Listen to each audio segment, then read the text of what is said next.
மதத்தை கொண்டு செல்லக்கூடாது, ஆன்மீகத்தை கொண்டு செல்ல வேண்டும். ஆன்மீகம்ன்றது டெஸ்டினேஷன், மதம் என்பது வெஹிக்கிள்.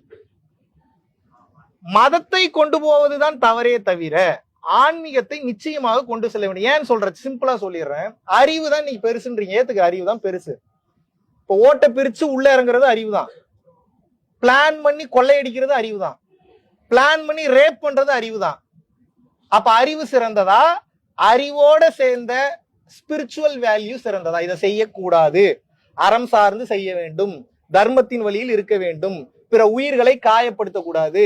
ஒரு மரம் ஏறுறதுக்கு உனக்கு திறமை இருக்குனாலும் மேல இருக்கக்கூடிய 10 ஆப்பிள் கீழே இருக்கக்கூடிய 10 பேருக்கும் போக வேண்டும். இது இயற்கையின் விதி என்னக்கூடிய இந்த ஸ்பிரிச்சுவல் வேல்யூஸோட சேர்ந்த அறிவு தான் மிகச்சிறந்த அறிவாக இருக்குமே தவிர வெறும் இன்டெலக்ட் மட்டும் இருந்தது அப்படின்னா அது அழிவு சக்திக்கு கொண்டு சென்று விடும். நியூக்ளியர் பாம்பு தான் மிகப்பெரிய அறிவு. ஒரு பட்டன் அமுத்தினா என்ன ஆகும்னு கேட்கிறேன்.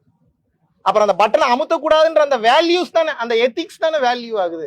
அப்ப அறிவு, அறிவுடன் சேர்ந்த எத்திக்கல் வேல்யூ சேரும் போது அது மிகச்சிறந்த அறிவாக, பேரறிவாக, ஞான அறிவாக மாறிவிடுகிறது. அது இந்த உலகத்தில் உள்ள ஒவ்வொருவருக்கும் அவசியம் என்று நான் கருதுகிறேன்.